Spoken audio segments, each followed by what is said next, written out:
लोगों ने इसे हेल्दी स्नैक समझ के खरीदा होगा, मैंने भी, but now I regret my choices. इसमें क्लेम किया है cholesterol free, guilt free snacking and roasted in olive oil, but जब मैंने न्यूट्रिशन लेबल देखा आई वॉज शॉक्ड।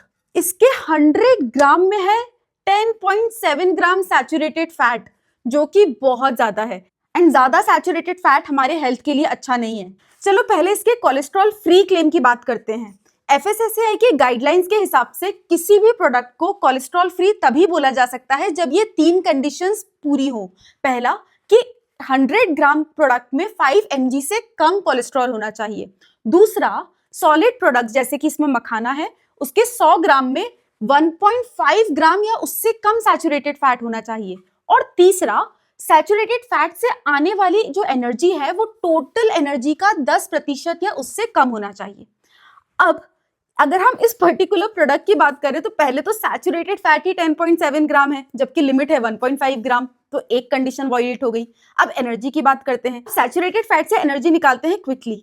देखो 1 ग्राम फैट में होती है अबाउट 9 किलो कैलोरीज, तो 10.7 ग्राम में हुई 10.7 मल्टीप्लाइड बाय 9, तो ये नंबर हमारा आता है रफली 96.3 किलो कैलोरीज। अब 96.3 किलो कैलोरीज का हमें परसेंटेज निकालना है टोटल किलो कैलोरीज से, तो डब्बे में लिखा हुआ है 490 किलो कैलोरीज टोटल, तो 96.3 डिवाइडेड बाय 490 इंटू 100, तो ये हमारा आता है 19.6। तो कंडीशन बोलती है 10% से कम और यहाँ है 19.6, तो दूसरी कंडीशन भी वॉयलेट हो गई।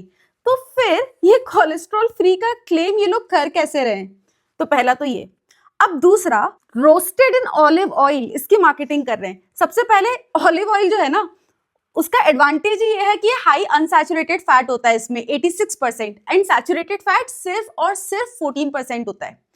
अब अगर आपके प्रोडक्ट में सैचुरेटेड फैट इतना ज्यादा है तो आपने ऑलिव ऑयल की मार्केटिंग करके क्या अचीव कर लिया? एंड दूसरी बात, ये जो सैचुरेटेड फैट है वो आ कहां से रहा है? क्योंकि ऑलिव ऑयल तो मोस्टली अनसैचुरेटेड है। तो मैंने सोचा इसमें है चीजी चेदार मखाना, तो चीज से आ रहा होगा सैचुरेटेड फैट। तो आई चेक द इंग्रेडिएंट्स, और अगर आप इंग्रेडिएंट्स देखेंगे तो पता चलेगा इसमें चीज है ही नहीं। यस, नो चीज।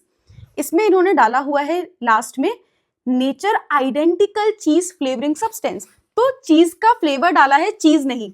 तो पहली बात तो ये गलत है कि चीज ही चेदार है बट चीज नहीं है। दूसरा, चीज नहीं है तो उससे भी सैचुरेटेड फैट नहीं आ रहा, तो सैचुरेटेड फैट आ कहां से रहा है? तो फिर मैंने दोबारा इंग्रेडिएंट्स देखे and I identified milk solids. तो मेरे को लगा चलो मिल्क सॉलिड से आ रहा होगा, तो क्विकली एक मैथ्स करते हैं कि कितना आ सकता है मिल्क सॉलिड से सैचुरेटेड फैट।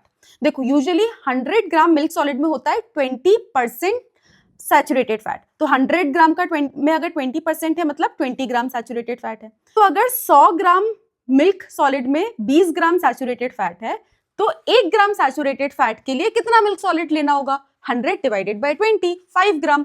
तो एक सैचुरेटेड फैट के लिए 5 ग्राम मिल्क सॉलिड, तो 10.7 ग्राम सैचुरेटेड फैट के लिए 10.7 मल्टीप्लाइड बाय 5, ये नंबर आ जाता है 50 ग्राम से ज्यादा मिल्क सॉलिड लगेगा। अब यार ये तो ऑब्वियस सी बात है कि 100 ग्राम के मखाने के डब्बे में आप 50 ग्राम मिल्क तो डाल नहीं दोगे ना, नहीं तो पूरा मिल्क का ही टेस्ट आएगा, और ये पॉसिबल ही नहीं है टेक्निकली।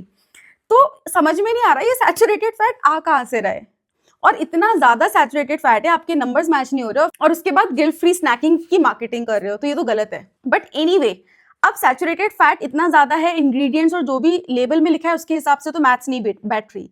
तो दो ही बातें हो सकती हैं, या तो ये जो फ्लेवरिंग सब्सटेंस ऐड किया है ना, नेचर आइडेंटिकल फ्लेवरिंग सब्सटेंस, या तो उसमें कुछ छुपा हुआ पाम ऑयल, वेजिटेबल ऑयल, इस टाइप के चीप ऑयल्स हैं जिससे सैचुरेटेड फैट आ रहा है और हमें इसके बारे में पता नहीं है। या फिर दूसरा हो सकता है कि ये पूरा का पूरा लेबल ही गलत है।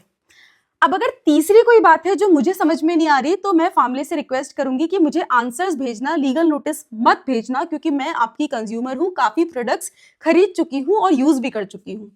और अगर आपको एज अ व्यूअर ये वीडियो यूजफुल लगा हो तो मेरे चैनल को सब्सक्राइब कीजिए एंड इस वीडियो को लाइक कीजिए, and I will see you in the next one. Bye bye.